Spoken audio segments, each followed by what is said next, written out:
All right. What's up, everybody? What's up? Ishmael, you made it. Dave, you made it.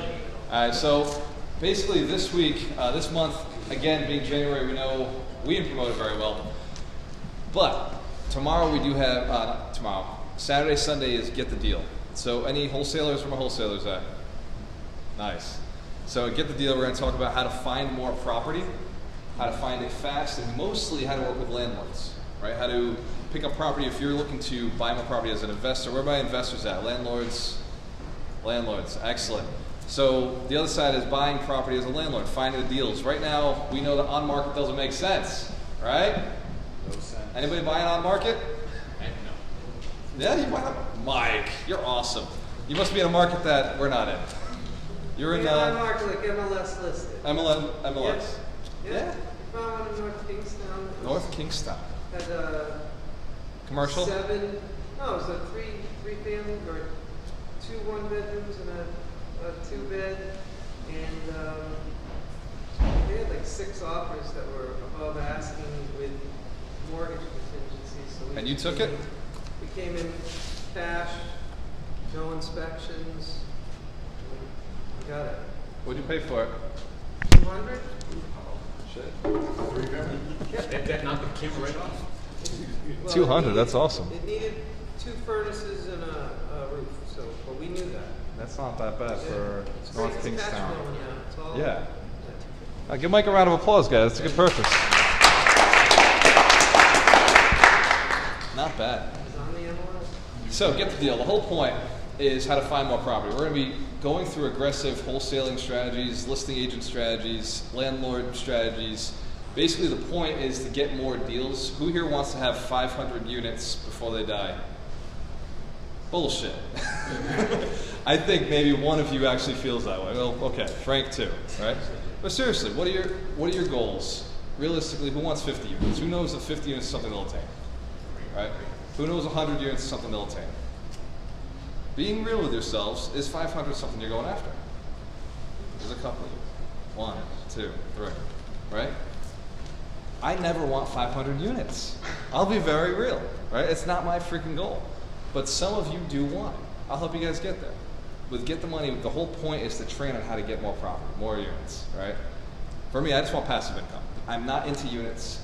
For years, I was obsessed. For years, I was absolutely obsessed.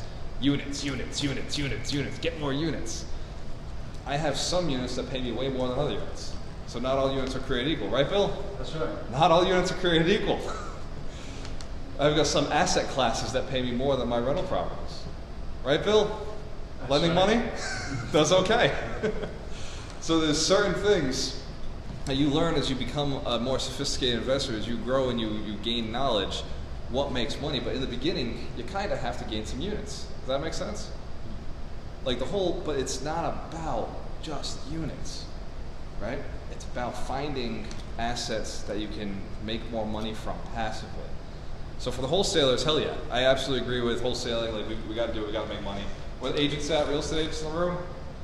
Licensed agents, what is it? 3 of you? 4 of you? 5? Okay, there's 6 of you. Excellent. Wholesalers should have their real estate license, right? How many deals are you going on, CJ, that you can't do anything with? Quite a bit. Quite a bit. But if you're an agent, just put it on the market, right? I mean, they agreed that they were ready to sell, but not at your price. But if you put it on for $100,000 more, they'd probably sell it. So there's a lot of money that good wholesalers are missing when they're leaving on the table, right? And then the next step is buy and hold early on. Like if you're wholesaling and you're thinking about buying and holding from the beginning, you're going to make more profit. You're going to get more deals, right? Like if you're thinking going out there, you just want to get rid of it, then you'll always ever get rid of it. But if you're thinking, hey, every property I'm looking at could potentially be a purchase. All right, Steve? Every property you look at is potentially a purchase. Then the point in wholesaling is you just found something you didn't want. You found something either that wasn't in your neighborhood, wasn't in your market, wasn't your type of building. Like for me, if I see a single family in wholesaling, it's got it. I don't buy single families. Who here invests and buys in single families? Glenn? Frank? Yeah. Dave? Flip. For flips, okay. I didn't say flip. I said invest. That is speculation, right? Flips are speculative. We don't know if the market's going to go up or down. We can force appreciation pretty well, but if the market drops far enough, that doesn't matter how hard you force depreciation or how well you bought it, you're still in trouble. Does that make sense? So the flips are truly speculative. They're not investing. But they are a business, right? Any contractors in the room? The same guys who said flips could just raise their hands. You might as well be a contractor, right? You're a GC.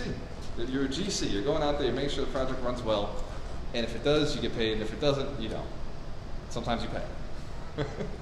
So the single family flips, I think, are a dangerous flip, but I have no problem teaching you how to find them, right? I get the deal, we're going to teach you how to find all those deals.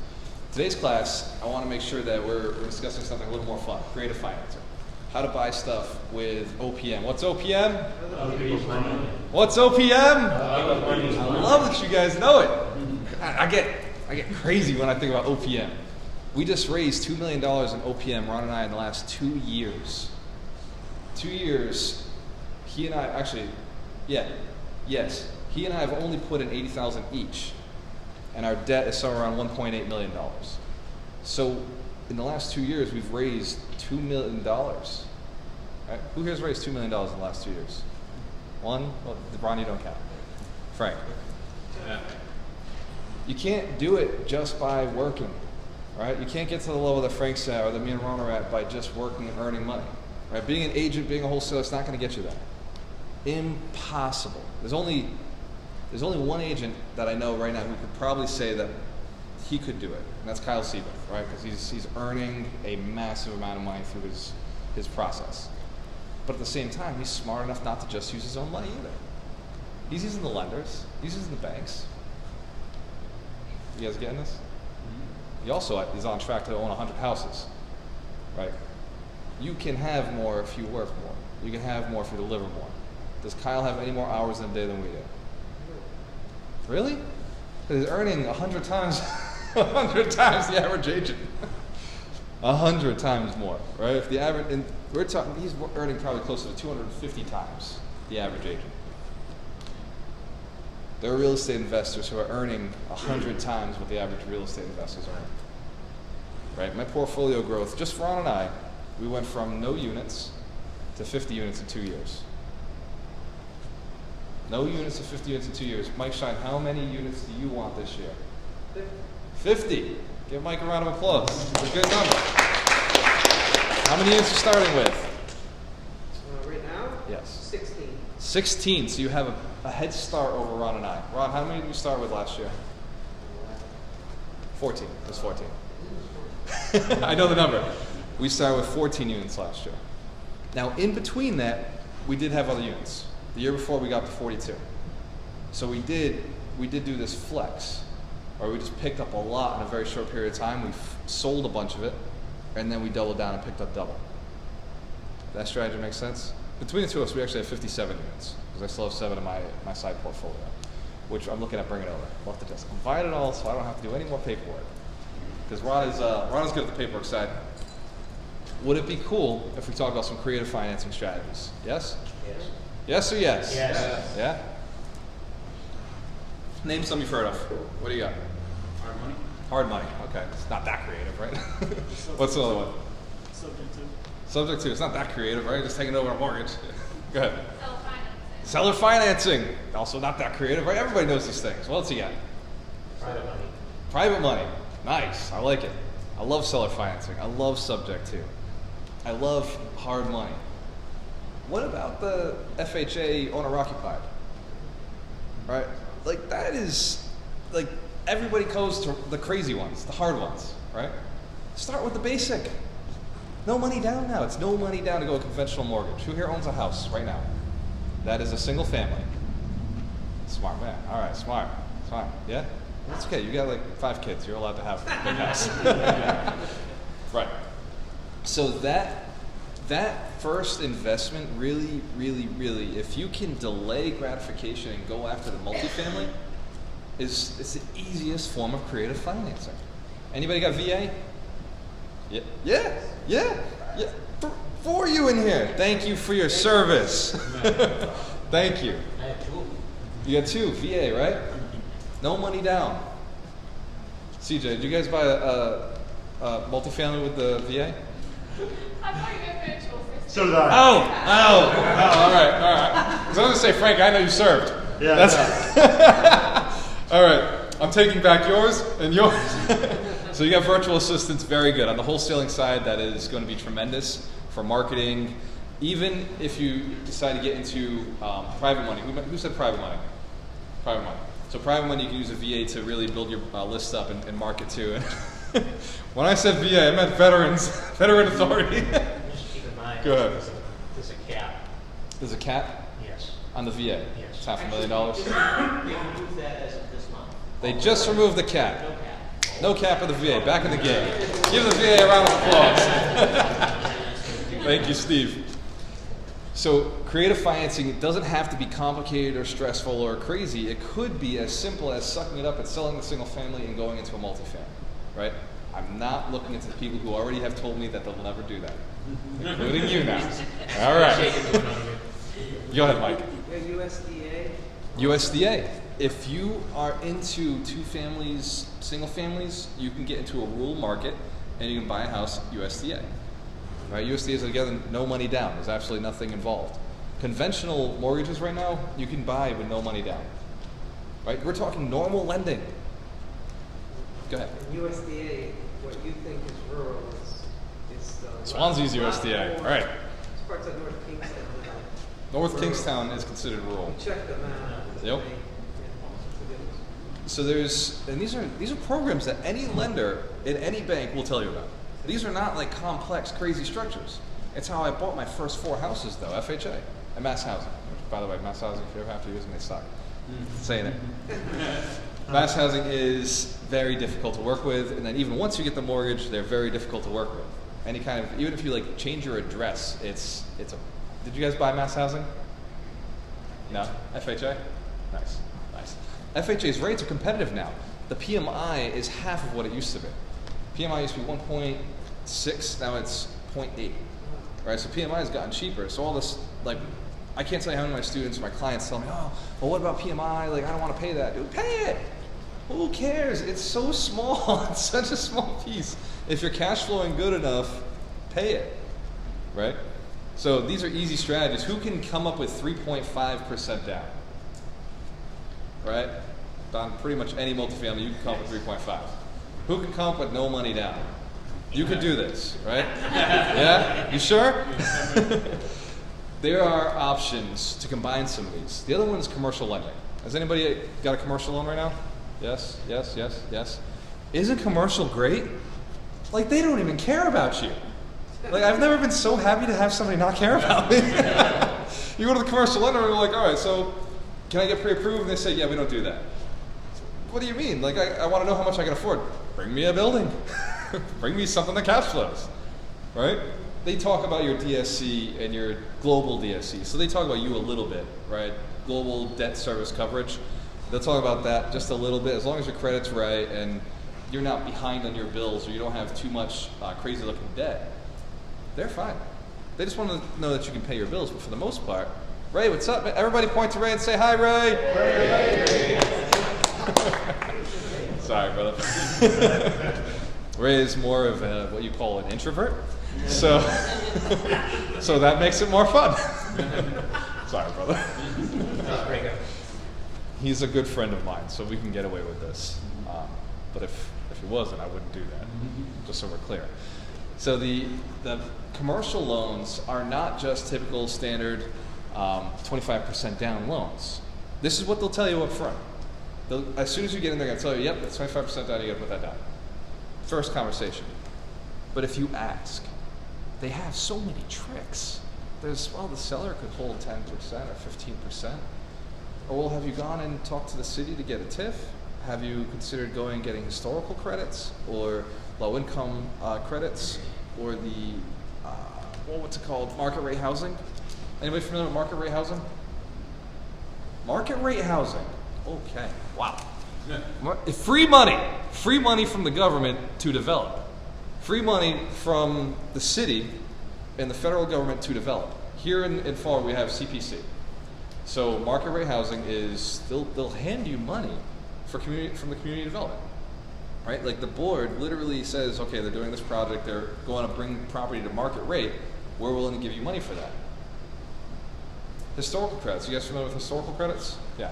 So as long as you don't mess up the building too much, and they'll pay you for like the exterior, they'll pay you for vinyl to put windows on, as long as they're historically factored in.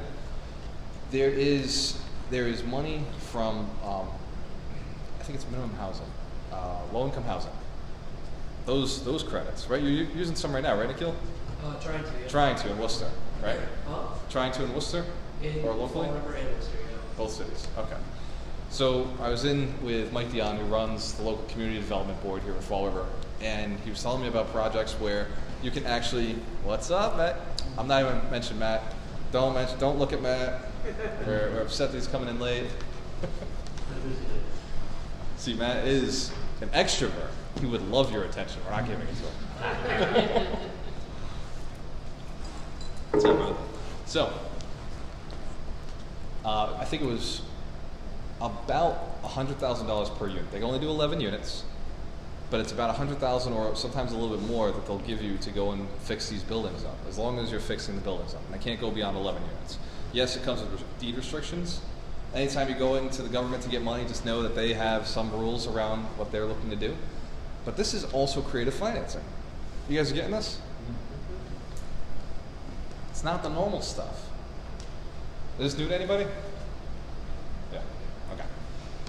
Seller financing. So, is it okay if we talk about a deal we just did? Who saw Josh St. Fort posting about 11 units in Fall River? Like just about everybody, right? Did he not kill it on that project? Did he not like literally go to everybody? Even Rhode Island, he's telling everybody like, hey, I got these 11 units from Fall River, like, let's do it, right? You spoke to him about it. So Josh went everywhere looking to sell these units.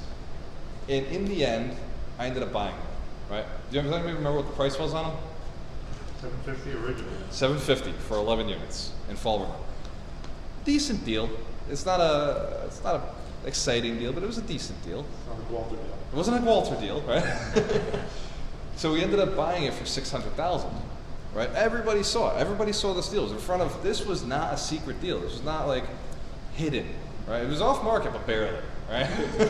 Everybody in the market seemed to know about it, but we ended up getting it for $600,000. Who here would have bought that at $600,000? Who here saw it and would have bought it at $600,000? I'm talking the lowest figure was 710. See, $710. He would have taken it at $710. Oh, that's what they told you? The lowest they would go? And that kept their wholesale fee. But at the end of the day, the seller was willing to go lower. Creative financing is sometimes just negotiations, right? I know you guys are good at negotiations. Who here is very good at negotiations? Wholesalers, yeah? Who's gotten some amazing deals for their end buyers? Yeah. Who's been an end buyer with an amazing deal? Yeah. That's cool. Right? That's the power of negotiations. I get the deal on Sunday. I'm going to go through DISC. Who's familiar with DISC? It's how we negotiate to get people to comply a little bit easier based on their personality. Getting them to say yes, getting them to say, okay, I'll go down $100,000 to make you a little bit happier so that your head hangs in shame. Right, Ron? Ron is a saying. Actually, it comes from Charlie Dobbins. Who knows Charlie Dobbins, the multifamily investor? So Charlie Dobbins is always telling us, what's up, brother? Come on in, come on. Charlie Dobbins is always telling us, if your head's not hanging in shame, your deal isn't good enough. Right? You haven't gone low enough on the offer. And so I went back. I was fine at 600. I was fine at 650. When we got down to 7, I was fine at 7. I was okay with it. It was my city. I could make this work. When I went back for 650, and I got it, I went back for 6. I got it. Ron told me to go back at 550. I didn't. So, but now I think maybe I could have. Maybe I should have. All right, Ron, it'll always be our little question. All right? Negotiating just a little bit better makes you a more powerful investor. Who wants to save $150,000 on a transaction? Cool. How much money did I put into this transaction? What's the math? What do you guys think? Well, Mario, you're giving it away. What would you normally think you have to put down on something like this? 20%. 20%. What else? 15%. 3%. 10? You're right. You're right. You're right. And you're right. Yeah. These are all accurate answers. Bill, how much should I put down? 10%. For you. Who brought the 10%? You didn't look at the docs? Yeah. The seller brought the 10%. Seller brought the 10%. Do you know how much? Okay, Bill lent the money on. Bill's a hard money lender, by the way. If you guys are looking for phenomenal rates, phenomenal terms, he works with a great attorney, Robert. What's his last name? Pellegrini. Robert Pellegrini. Does anybody know Robert Pellegrini? He's no Mike Shine, but he's a great attorney. He absolutely is. But so we're working this deal with Bill, and Ron and I get to the table, and I'm looking and I'm like, why does our side have money on it? Like, why are we walking away with money on this deal? And he's like, I think it's because we put $5,000 down. I was like, dude, we put $5,000 down on a lot of things. Like, why are we walking away with money? And after looking at it, because like, who walks away with $1,000 when you're buying $600,000 worth of property? I do. And it's a steal of a deal too, right? Like, this is an amazing deal. This is a 5-family and 2 3-families in a location that I love, in a location I already own property in, right? Like, literally, some of the houses are one house in between us. So we get 2 houses, and then we get these 2 houses. So super cool to be able to have picked this portfolio up. Easy to manage. It's all right in our same spot we're already going through, right? And I get to work with my friends, and I get to work with, now I've built a relationship with the seller. I'm sending him a check every month. He's very excited about it.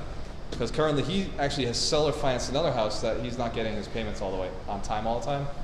And he's very thankful that we're going to be paying on time. I told him, look, dude, we got a reputation. We got a reputation to uphold. Kind of a big deal, right? Like, if I miss a payment, the whole world knows. So that is another way to do no money down. It doesn't have to, so the reason I bring this up is a lot of people come in and say, well, will you seller finance? Of course I'm not going to seller finance, right? Like, as a seller, who owns property? You got equity in your property? Do you want to seller finance right now? You might, because you have a lot of equity and a lot of options. But most people who are looking to expand and grow their portfolio are not looking to seller finance, right? What are you looking to do with that money? If you could sell a house today and you had the money in your pocket, what would you do with it? Reinvest! Say it again as a team. Reinvest. Literally, everyone's thinking the same thing. I'm going to take that money and roll it. Anybody who's a seller is thinking the same thing when you're going to them and asking them to seller finance. Unless they're at the point where they're looking to slow down a little. They're at the point where they're looking to retire, looking to diversify, bring in a little bit of paper assets, do some lending, like Bill's doing right now, like I'm considering doing. Well, by the way, I'll sell any one of my buildings at 20% seller finance, right? Because it gives me a little bit of that passive paper. But it also gives me a good chunk of my capital and allows me to go reinvest, right? What's our favorite word? Reinvest? Say it. Reinvest. I love it. Oh, hallelujah, reinvest! There's a different church right now. Brethren, we want to reinvest OPM. If we could just get the OPM and reinvest it, how many times could you do that over and over? Right? So Ron and I, out of our pocket, did have to come up with $4,000. No, wait, we didn't. Because we borrowed the money from another friend for the down payment. Private account. Making sense? If you try to do just one of these strategies, it's hard. It can be hard to get somebody to take on everything, take on all the risk. One strategy can be very difficult to manage. But when you're using a little bit of everything, it's just a little bit from them, and you're paying a more broad spectrum of people with lower degrees of risk. It becomes extremely lucrative for everybody involved, right? And this, by the way, only works if the deal is good. We get that, right? Okay. If the deal is shit, you don't belong buying it. Can I hear you say that? If the deal is shit, you don't belong buying it. Say it. If the deal is shit, you don't belong buying it. Exactly. I heard that once from a 1031 exchange attorney. He was saying, well, you're going to take the money and you roll it into something. I was like, yes, I get that. What if I can't find something? He says, well, don't just buy shit. His point was, you don't just 1031 into shit. Like, just to save money, you don't buy garbage. Does that make sense? It's tempting, right, Frank? You want a 1031, save that money, roll it. It's like, what am I going to buy? Saves you the taxes, sometimes it's worth it. Sometimes it makes sense to pay the tax. Sometimes it makes sense to hold the property a little longer, right? You never buy shit. We're real estate investors. We really invest our money. We use OPM. We don't buy shit. These are principles. This is a simple business. These are the principles, right? Frank, we don't deviate from these principles. Bill, we don't deviate from don't buy garbage, use other people's money, and what was the other one? Has to be a good deal? Has to be a great deal. You have to hang your head in shame when you're buying these properties. It's okay to feel bad. It's okay to go to the closing table and feel a little guilty. I was at the closing table, we're laughing, we were all joking, but deep down I was like, he knows. Like, he knows that I'm paying this and that it's worth this. And like, he made a sly comment about it. Anybody been at those closings? We're like, they know. But they also know that they're still signing, like, it's like they know, but they can't figure out why. Like, they just made a mistake in their life, and this is gonna solve it for them, and they know that you're winning. But they're cleaning up a past mistake, right? That's all it is. All we do is fix people's problems, right? They've made a mistake in the past. Sale of this house is going to solve that problem. You've got a buddy who's looking to get 12% or 10%, whatever you raise in private capital. Their problem's too much money, right? I got a buddy of mine called me. He's got $3 million sitting in cash. He's got too much money. It's a problem. And here's the deal. He doesn't want to do the work. Doesn't want to go and buy property. He's like, look, Dad. He's like, I'm 55. I'm looking to retire. I'm not going in to do more property, right?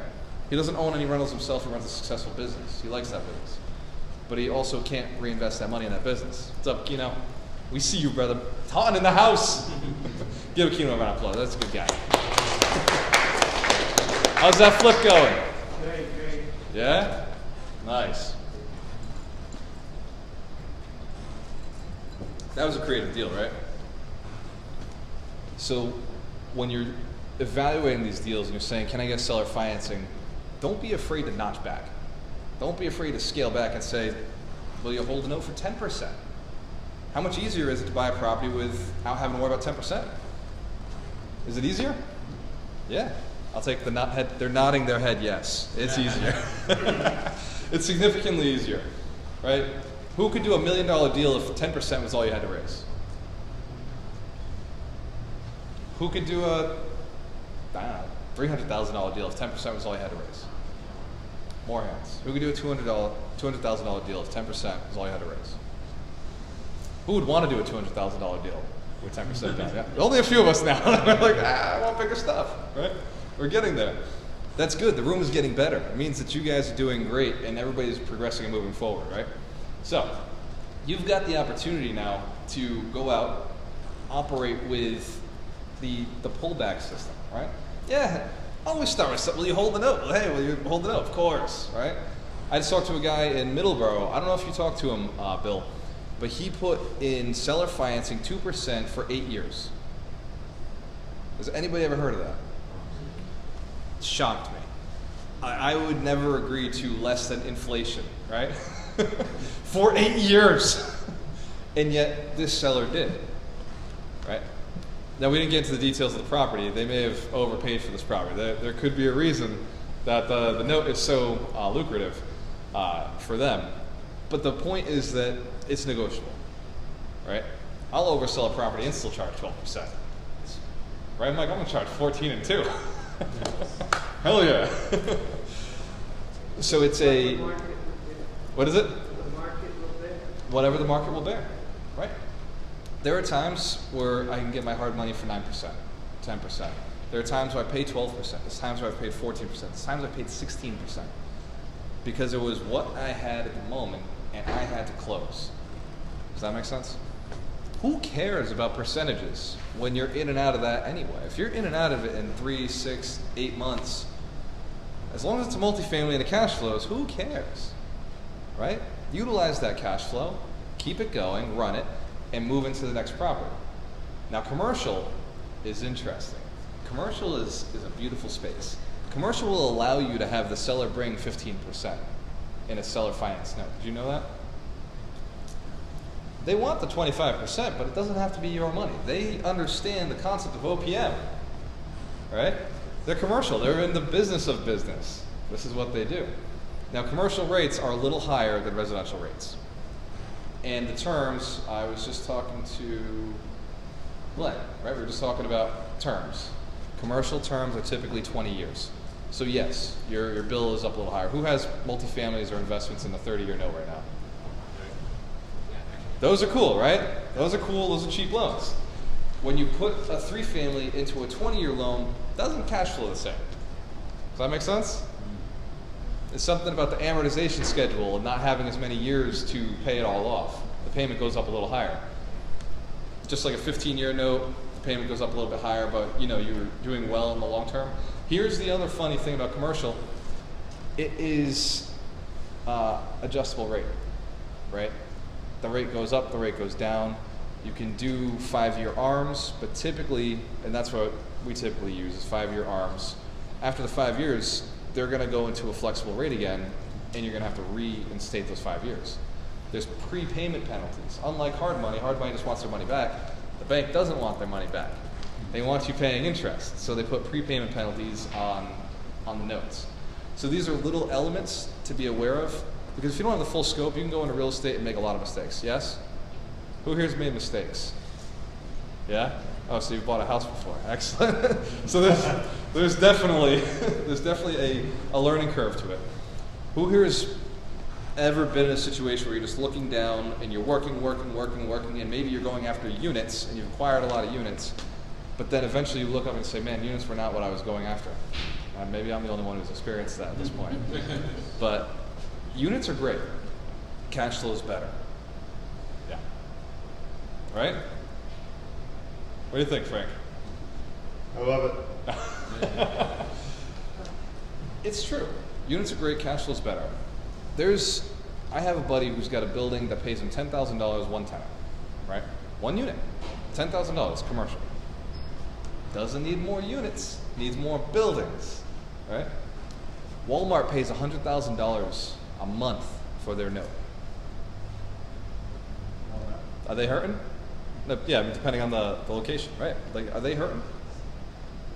Is the landlord hurting? That's a good freaking lease. And that's triple net. Landlord has to cover they have to handle the plowing, they handle all the expenses on that property. All the landlord owns is the land, right? But when Walmart leaves, he's got the building too. They can't take it with them. So there's different types of real estate. Now, we agree that commercial real estate investing is a little more risky, right? Longer term. Walmart could be gone for 10 years, right? Filling that big building would be very difficult in today's economy with commercial and business and industrial not really being around here anymore. So there is a change. We're seeing a shift towards multifamily. It's an undeniable shift. In fact, in the past, commercial real estate investors used to look at multifamily as a redhead stepchild. They'd look at it and be like, we don't really like that one too much. Or like, yeah, you're a landlord, that sucks, right? Yeah, you got big buildings, but they're filled with people, right? It was considered the lower tier. Now, we're in an economy that we don't really need those locations anymore. We don't go to the store as much, right? We don't go and work in an office anymore. You basically can work from home. I work off of this, right? Any business I want to start today could be done right here, right? Sales, e-commerce, real estate, whatever it is, you can do it right from your phone. I barely even touch my computer anymore. Right, Ron? Right, he touches the computer, he does all that. So we're getting more and more into a world of multifamily being prevalent, housing being prevalent. The other trend we're seeing is that people are moving out of the suburbs and they're moving into the cities. You guys have seen this, called gentrification. People are living in smaller spaces because they're cutting their bills, they're living more, they have more based on experience. This is a trend that will continue. There's no reason for it not to, because when people are provided the ability to make decisions faster and get things quicker, they do so, right? Do you know why real estate is so difficult? Anybody got a guess? Like time-wise. It's because it takes 2 to 3 months to close a deal. That's why it's so hard. People are so impatient. They want to close it like that. And if you can't close it like that, they're scared of it. You as a real estate investor must be patient. You must know the rules. You must be disciplined, because everybody else is too scared to learn the simple concept of negotiation. The simple concept of asking for seller financing, to find the seller, to go to a commercial bank. They're scared of interest rates, to go hard money, to ask for private money. They're scared of all of these different elements. Who here's scared? A little scared? All right, it's okay. What's your name, brother? Sean, welcome, Sean. Thank you for raising your hand. Give Sean a round of applause. Not easy to admit you're scared, right? Especially in a room with people who are not scared. Look, dude, I get scared on every freaking deal. I'll be real with you. I was just talking to one of my students, and he was like, oh, you know, like this is going wrong, this is going wrong. I was like, no, nothing's going wrong. You're getting scared. That's all it is. You're just scared of success. You're scared of what's on the other side. You're scared of the responsibility of picking up that property. Scared of owing people money. Like, that's all that is. Trust me, it doesn't get any easier. Right? We just picked up 11 units. What was it? Tuesday. We picked up 11 units Tuesday. In October, we picked up 24 units. Do you think going from 24 units to 11 units is easier? Yes? Believe it or not, it feels the same. We got 2 weeks out, and I was like, do we really want to buy this right now? Bill, I swear to God, I was talking to Ron, I was like, do we really? Like, come on. Like, we're fine. Because I don't care how much you've done, the subconscious mind still wants to shut it down. It still wants to come in and slow you down. And you'll see it more. Where are the real estate agents again? Right there. So you'll see it when you're working with clients. When you're working with clients who've never bought before, their first investment property, they're going in, they're going to buy, you'll see them right, like 2 or 3 weeks before they close, start asking a lot of questions out of nowhere. Like, they made the decision, put the offer in, they were good, they're moving through. And the same with sellers. You see it with sellers, the wholesalers. 2 or 3 weeks before the close, everybody freezes, everybody gets scared, asking questions, what's going on? I don't know if this works for me. Anybody experience that in this business? Maybe a seller get cold feet 2 weeks before close, buyer gets cold feet 2 weeks before close. It's not that it's a bad deal. It's not that it's not the best situation for them. It's that it's different. It's just that it's different, right? It's an easy business. This is all simple stuff, right? None of this is complex, right? We can figure out the percentages, okay? We're gonna go buy a house, it's got a cash flow. If you're flipping it, 70% ARV, 65% ARV in this market, we gotta be a little more careful. With cash flow, we're looking for a $200 a door, 50% rule, 2% rule, 1% rule. Like, none of these things are hard or complex, right? Cap rate is simple, right? None of this is really complex stuff. But for some reason, when it comes time to close, people choke, right? Maybe anybody got a closing coming up? You got some big closings coming up, right? Frank, you're raising capital. Have you seen people pull back a little bit in this last couple of weeks? We were just talking about it. Always some people are going to be nervous. Yeah, people are getting nervous, but here's the deal. When those people jump out, the people who are smart enough jump in, right? Because that's a great deal. Frank is one of the cheapest investors I know. Yeah, who do you want on your team if you're buying real estate? You want the guy who's cutting all the expenses out and says, nope, I want this, right? He's got to negotiate hard for you. He's got a great deal. If you have an opportunity to invest in that, and you got that, right? Dave, you're invested with Frank. All the people jumping out, you're like, dude, like Mashfika, cool. Like, yeah. For those of you who are not Portuguese, Mashfika is more for me, right? More for me. That's fine. That's okay. When people get cold feet in investing, I love it. I love it. How many people saw the 11 units? Knew they could pull it off. Knew that if they negotiated, are good negotiators, knew that they could pull it off, but did it. Right? And this is not all the people who saw it. There's a lot of people who saw it. What about the condos? Anybody hear about the 24 units before I bought them? Not here, okay. The city, the local investors all knew about this deal. When I called, I was talking to them about stuff I was doing, and I mentioned the condos. They were like, oh yeah, I took a crack at that, looked at it, yeah, whatever, I told them what I got it for. And then they called me and said, hey, I'll pay you 1.5 for those. Just wholesale them to me. Will you just wholesale them? I've been offered so many times in the last 2 weeks, with at least 4 or 5 offers, to just take the condos off my plate. Just to wholesale them. Right?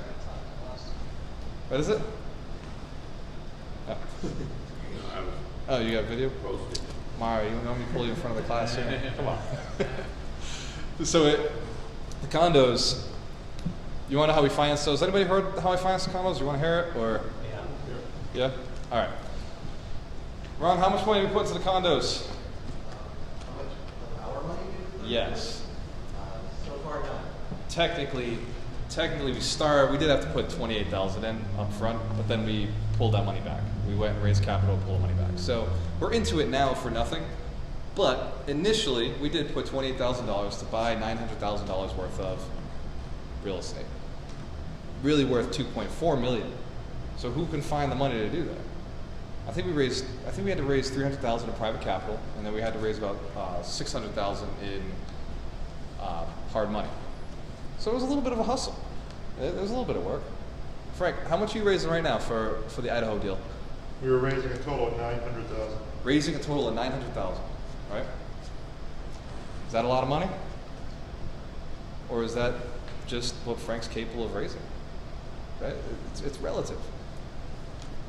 What's the total purchase price? Is it $900,000? No, total purchase price is 2.35. 2.35, and what do you think it's worth? What's the AR rate? It's going to be around 3 point something. 3 point something. So there's about $1 million on the table here, right? Is it okay to raise $1 million to make $1 million? Yeah? Yeah. I agree. So what we did with the condos is I went out to meetings like this. I told everybody what I was doing. I said, hey, I'm buying these condos, and I'm buying them for basically $35,000 a piece, so worth $100. I know because I had them appraised. Why not? I had it appraised because the commercial banks required that. The appraisals were not cheap. I don't remember what we paid. I think it was maybe $2,000. Maybe less? 800 for the appraisal on that condo. We only had one. They wanted to do the whole building. Can you imagine 24 appraisals? They made me do 24 titles, right? Mike's seen the deal. They made me do 24 titles because it is 24 titles, right? The closing costs were $26,000. So it was just money to somebody, the attorneys, right? Like, it wasn't Mike. It should have been Mike. Next time. You heard that. Yep, next time. It's right on the video. That's right. So this one was aggressive, right? We went out, we spoke, we trained, we taught. We were seeking out people who were looking to get a return on investment, and we did. We raised about $250,000 on the condos, just private money. And then the hardest part was getting the initial. Raising the private money was actually easier than getting a traditional lender to lend. We went to two very well-known commercial banks in the area. They do all the commercial business. We went to two of them, and both of them were scared because the condo association wasn't defunct, because it was a bad condo association, right? Perfect. Awesome. That means all my competition can't do the deal. Everybody else out there can't do the deal because that's where they're going to stop. Does that make sense? Nobody's going hard money on $1 million worth of property, right? Very few people will go gut up and do that because it's expensive, right, Frank? It's a $9,000 a month note. But the building, as is, was bringing in $16,000 a month. And we were about, I want to say we're about $7,000 gross, like under, like this loss to lease. Because we were looking at, and right now the leases should be around $22,000 if we're up market. And as we're evicting them, we're proving it. We're getting our 2 bedrooms rented at $1,000. We're getting our 3s rented at $1,200. So we're proving the concept. So we know where it belongs, and we know what we can afford, and we know that it breaks even. I'm okay with the building breaking even for a little while because the rest of the portfolio makes sense. All right, we got East Main Street still paying us. We just picked these 11 units up that we didn't know about at the time. But everything kind of pays for what it's doing, right? If it was a bad deal, no, you wouldn't go hard money. No, you wouldn't ask a commercial lender. They'd say no to you. But because the commercial lender only had an issue with the association, I knew, because I hang out with people who run associations, property managers. Anybody know some property managers who run associations? Yeah. So you could get into a deal like this by asking them these questions. What's it take to get the association out of a defunct status? Well, you just got to pay your condo fees. Really? That's it. Pay condo fees and have a couple trustee meetings. Who would the trustees be if it's a 32-unit building and we're buying 24 units? You have quorum. I got the majority, right? We got a quorum. It's all right. We'll handle this. Ron, we had a trustees meeting. Excellent. Next, trustees meeting. We agree. Yes, done. So the process, we now understand it. Probably we know it's a simple process. We know we can handle it. Fear is gone. Adjust to the hard money lenders. We put it out to 4 hard money lenders. I think we submitted this to 7 lenders all in total. Only 2 people in the end were able to. They were getting close. We were getting close to the finish line. And one was a money lender. He markets to everybody. He takes the money, he goes to commercial, he goes to residential, he'll go to hard money, he'll go to private money. He goes and sources money, right? So his rate would have been around 9%. and it would have been in a nice 25-year note. It would have been pseudo-commercial. That's kind of in between space. But the closing date was getting close, and we couldn't delay this because the guys were very frustrated with us already. Very frustrated with us because we'd already delayed it 2 months, one month. I think we had 1 month delay, and the problem was the communication issue. There was this communication issue between us and them because they were so busy doing their thing. They didn't really talk to us. They talked to somebody else who talked to us. We talked to the product manager. The product manager wasn't giving them the things that they needed. So it was a very stressful situation for them, and they told us, look, we're going to take your $10,000 back, and if you don't comply and get this thing going, oh, by the way, did we ever send the $10,000? No. So we never even had this deal under agreement in reality. All right? We had no money on the line, no money in this deal. It wasn't a legal contract. So at any point, we were safe. I'm not suggesting doing this, but he and I have consistently done this, right? We just did it on the last one. We literally put the escrow money in 5 days before the closing because the seller called me and was like, hey, I found out there's no escrow money. You know, the attorney says there should be one. I was like, oh, okay, cool. We'll throw the escrow money in. Like, our attorney didn't care, right? Like Rob was like, there's no escrow money? Cool, okay, putting that on the HUD. The seller's attorney got involved and said, no, we need that escrow. Fine, put $5,000 in. But we had under agreement for 60 days with no money, right? On the other side, it's very stupid to do this because we didn't have a deal, right? We didn't have a legal deal. If they backed out, deal was dead, which is a big mistake. It only happened because he and I were like not super excited about closing another property. We were just, overloaded with property. It's all this mental stuff, right? But now that we've closed it, I'm like, dude, let's go, let's rent, let's paint, let's get some units in, let's cash flow, let's do this, right? It's exciting after you close. You guys get what I'm talking about? That little before the close, that stress. It's not real, but it's there, right? So before I close this out, and I want you guys to network, I wanted to talk to Mike Shine about getting 50 units, right? I want to do it really quickly and just say like how anybody could get 50 units. Is this something you guys would be interested in? Yeah, sure. And Mike, is it okay if it takes you 2 years? Not okay. It has to be a year. Okay, no, this challenges my mind. Perfect. Excellent. So it's got to be done in a year. Huh? The whole thing goes out the window because you said, you're not worrying about the number of units. That's right. That's right. Well, no, number of units is still important once you know your cash flow numbers. Yeah, exactly. And that's the reason. The reason I say don't worry about units is because a lot of investors come around and they say, oh, I've got 10 units, I've got 12 units. I don't care if they lose money. Your units mean nothing if they're losing money. Does that make sense? So you must know your cash flow figures and make sure that all of the requirements are in place. I don't care if an investor has 100 units, 200 units, 300 units if they're not cash flow, right? And we talk about the syndicate guys who are like, hey, I control 2,000 units or 3,000 units. That's great, you control that many units. What are you making, right? Because some of us, we know our cash flow figures are $200 a door, or $300 a door, or $100 a door, $50 a door, whatever it is. So you're hearing 1,000 units, you're like, oh shit, he must be balling. It's like, I get 10% of what I put in, which is a good return. Or 7% or 8% or whatever your percentage is of what you put in. But it's not based on the doors, right? Anyway, I digress.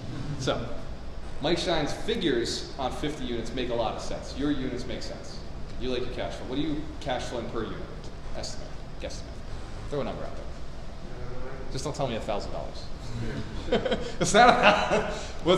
If you had to guess, what do you think your cash flow?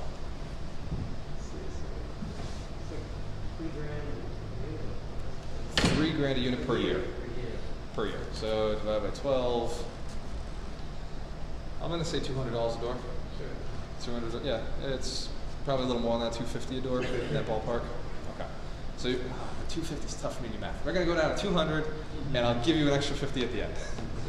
So say you're cash flowing $200 a door, which is pretty close to standard. I think Ron and I have a couple buildings that are 3 and 4, but most of them, we're aiming for 100, 200. Like if we get 200, we're happy. If we do better, we're extremely happy. And if we do 100, we kind of expect it. It's common. So if you're aiming for 200 a door, and you've got 50 units, you're looking at $10,000 a month, right? Good math. Who can live off of $10,000 a month? So is 50 units a good number to go with? Here's the change. 50 units paid off makes $20,000 a month. Actually, it makes more than that. It makes $30,000 a month, right?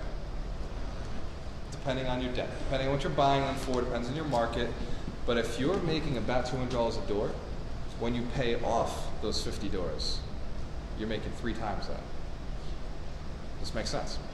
This is why units don't count as much. It depends on your situation, your debt load, your capital load.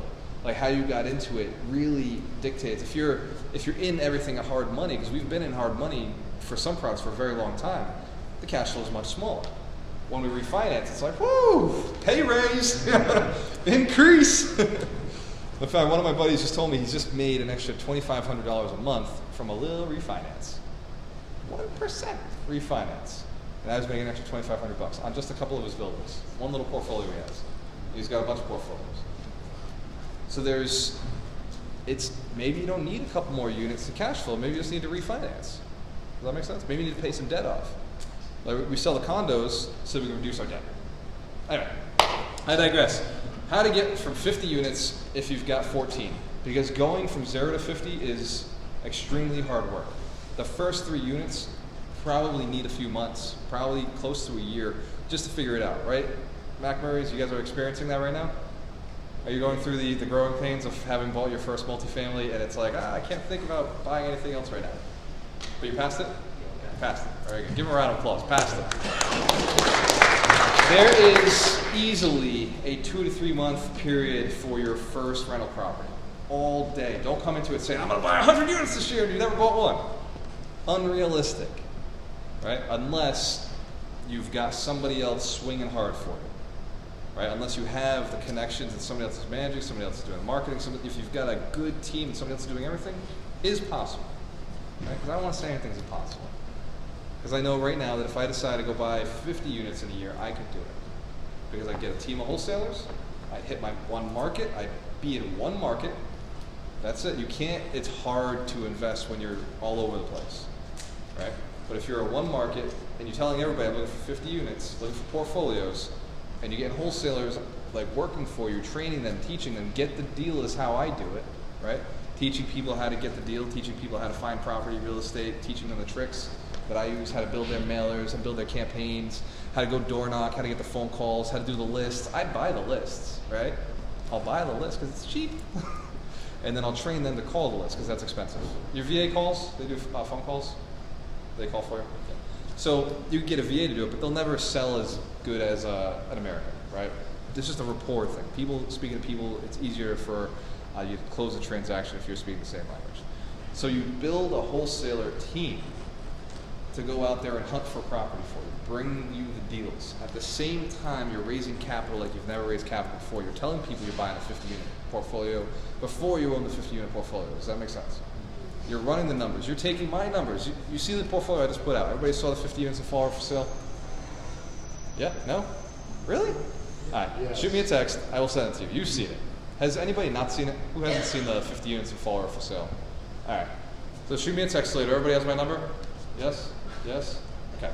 Don't call. Just Don't text. call me, just text me. So, 774-526-4796. Do not call me, text me only. What's up, Carlos, Louie? How you doing, guys? So we're going to raise capital. Use what I've built. There's a cover letter in there that says exactly why the seller's selling, right? That cover letter is a template that I created when I taught the class Get the Money. Anybody been to Get the Money? Got one of these sweet wristbands of power? The Alchemists? All right, so Get the Money, I taught you how to raise capital using the cover letter of gold, right? That sells to any person reading it. Oh, yeah, that makes sense. I can see why the seller's in a desperate situation. I can see why you're raising capital. I can see why this is a deal, and you got 2 exit strategies on it, right? Who has the template?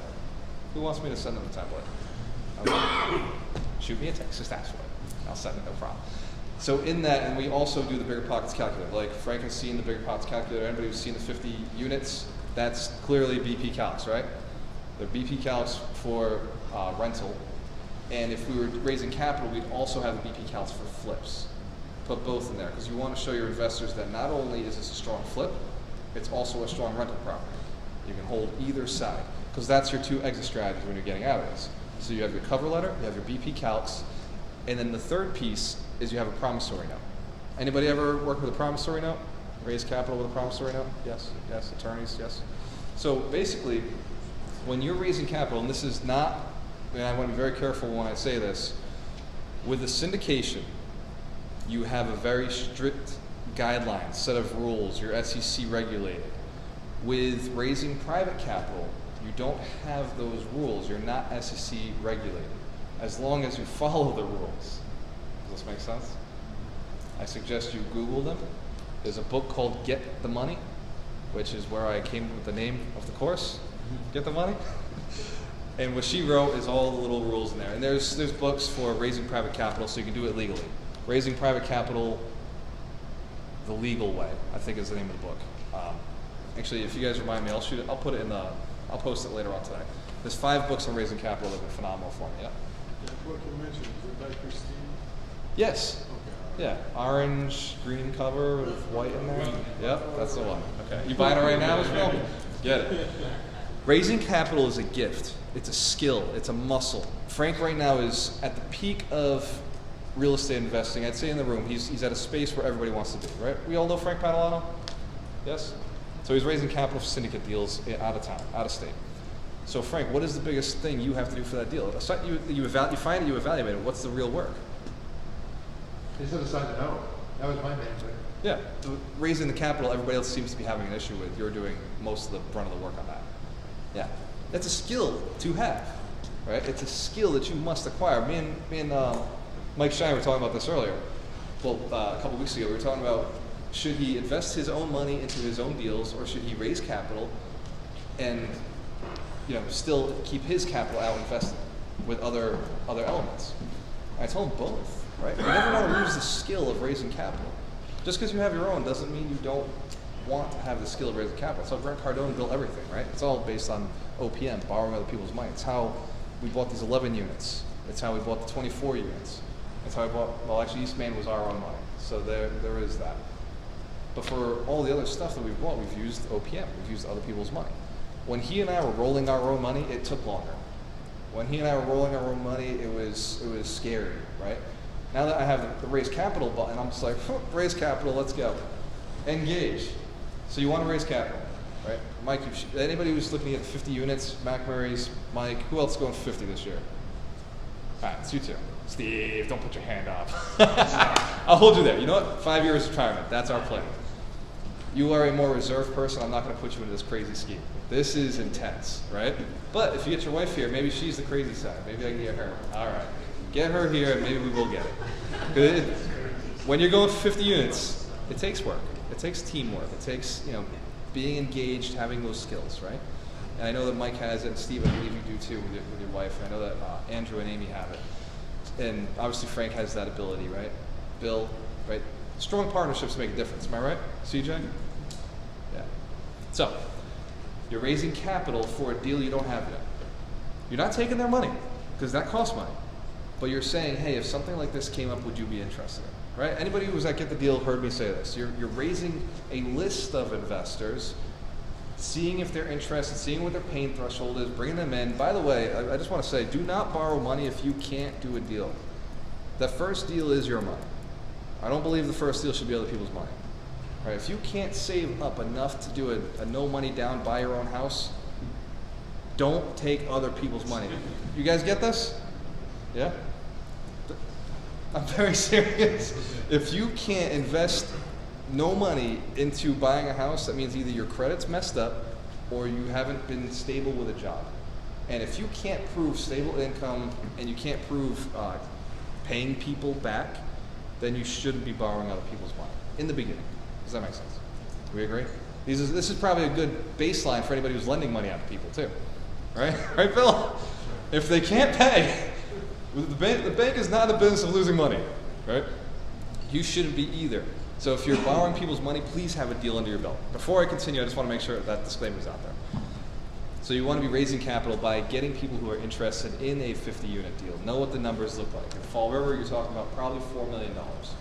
If you're getting it like cheap, maybe $3.8 million is what about 50 units looks like. Rhode Island seems to be the same in areas like Central Falls, Woonsocket, Pawtucket. That's about right. Okay. So you're probably in that 60 to 70 per unit is a decent deal. Obviously, Frank likes to buy them at what, 20 unit, 15 a unit? Not right now. Not right now, I know. But if you could, that would be, yep. Back up the truck. Yep. Back them all up. So that is the beginning part of it. And it's, once you have this in your head that every single week you're raising capital, every single week you're meeting somebody who has money, and every single week you're finding somebody who looks for property for you, wholesalers. Raising capital, finding wholesalers. Raising capital, finding wholesalers. Your wholesalers you want to train. Your wholesalers you want to teach. You want to train them what you want and how to find it. And you want to train them to present it to you. Frank, how many deals have you gotten sent to you? And it's a mess. It's like numbers everywhere. They don't know what they're doing. Like, pictures aren't what you need pictures of. The description sucks, right? Once a week. Once a week, right? Ishmael does a very good job of setting this stuff. But that's because Ishmael's been trained. Okino, phenomenal job, right? But if you train them, it saves time. It saves time. Boom, the deal comes in nice and easy. Super simple for you, right? So training your wholesalers becomes a lot of effort. And getting the capital, just talking to people about investing, talking to people about investing, how, and by having your money in other people's projects, it helps you raise other, like, private money, right? Frank, before you started raising, you had money in syndications. 5 deals. 5 deals, right? It makes it a lot easier to raise capital when you're spending the same way, when you're investing the same way. And real estate, as I tell you guys, own property, you can sell property, right? If you don't own it, it's really hard to sell the concept. It's hard to be passionate about something you're not doing yourself. So if you're looking to raise capital, please have some capital on the street. Just have a little bit. It doesn't have to be a lot, but have something out there so you can believe in it. So you can brag about your little check, right? Be like, you know, I got this little nugget. It's no big deal. I like it. You know, it's $2,500. Just shows up every month. I don't give a shit. Like, whether I do it or not, it's coming in. Does that make sense? Even if you lent $500 to your friend, and you're paying them $5 a month. It's something, because you can brag about those that $5 every month. Yeah, I just got my little check. You know, it's a little came in the mail. It's just something to come through, right? Or REITs. Who invests in REITs? Real estate investment trusts. They're a nice little 12%, 10%, 8%, depending on the REIT. There are about 6 I've identified that are monthly REITs that pay monthly. Which ones? ORC? O is another monthly REIT. You got ORC, you've got you've got DX, AGNC, you've got CPTA. Did I hit? Those are my MORL, right? I am not giving stock advice, by the way. Like, How about Fundrise? Fundrise, another great stock. What are they at for dividend yields? It's not a stock. You invest $500. Oh, and you Fundrise. invest it. Exactly. Crowdsourcing, right? That's a great way to do it, right? Just crowdsource a little bit. Just go out and go to Fundrise and throw in $500 or $1,000 and get that money back. Now, you can go out to friends and family and say, hey, by the way, this is exactly what I'm doing, but I'm going to pay you a little better than Fundrise, right? Because Fundrise is cheap money. They don't give you too much. With private money, you're raising money for your friends. Why wouldn't they just go to Fundrise, right? They go to you because you pay better. Does that make sense? The better the deal, the more you can pay. The more you can pay, the faster capital is to get. If I was telling you guys I'd give you 10% for the money you give me, who would invest for 10%? We got one person, 2 people. Great. If I told you it was 12%, who would invest their money with 12%? If I told you it was 14%, who would invest their money at 14%? I've even got Franken, right? If I said it was 16%, who has money that invests at 16%? Right? Isn't that interesting? The more you pay, the less work I have to do. If I was able to give you 25% for any dollars you gave me, who has money? Who'd find money at 25%? Now I'd start worrying about the risk. Right. But that's exactly how it works. The more you can pay, right, the easier it is to raise capital. So riskier deals, you can pay more, right? But they're also risky deals, right? Hard money has first position. That's why it's cheaper in some cases than credit cards. They've got no asset. There's no protection, right? But they can go up to 22%, 25% interest, right? By the way, not condoning buying houses with credit cards. I've done that too, and that's a really bad idea. telling you it's a terrible idea, but it has worked in the past. But don't do it. But it's a terrible idea. So bad. So bad. But at the end of the day, if you buy the property and it works, if you can afford it, it doesn't get easier than that to raise capital. You know what I'm saying? HELOCs. A lot of people have money in their HELOCs. My buddy Keith's a commercial owner. He reminded me last week at the mastermind. He said, hey, what about a HELOC? Why don't you just go HELOC? Well, shit, I haven't had a single family home in so long that I've forgotten that there is money sitting in the single family home or the multifamily that you live in. You could HELOC a house that you're living in right now. Okay? These are options for you to get a little extra capital to get the deals going. So Mike, you understand the strategy? Yep. You got it? Wholesale team, raising capital team. Bill will lend to you, all you need is 10% down. And it has to be an amazing deal. Actually, I don't know if Bill, will you lend in Rhode Island? Is what? Will you lend in Rhode Island? Yes. Oh, see, perfect. Does this make sense, guys? So in the room, there are people here who have money, who have skills, who have a desire, who have education, who have knowledge, who have deals, who have connections, who have opportunities. This is where the money is made. This is where I've raised capital, where my deals have come from. This is where my wholesalers have come from. This is where my friends have come from. Anybody got my cell phone? Anybody not got my cell phone? See? Text me anytime. All right, I'll give it to you. You ready?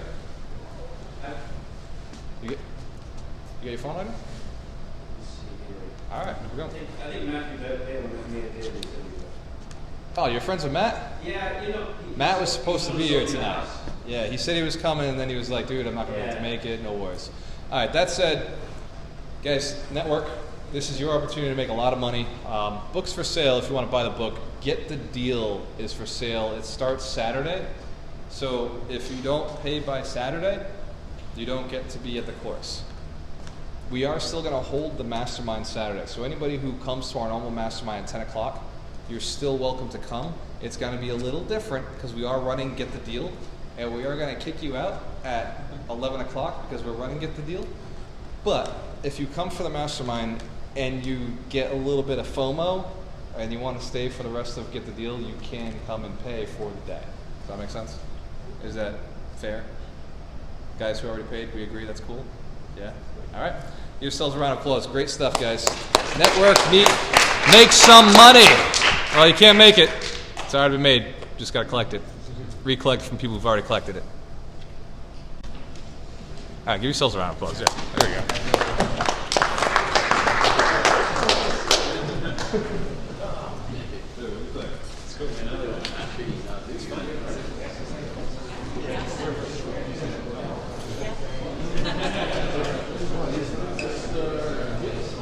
Well, no, we're in it. And we know. Yeah. We're just excited. We want to give it to you. It's not so One email I've never seen one email. We've tried to do celebrate it,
Wow. Did I not shut this off?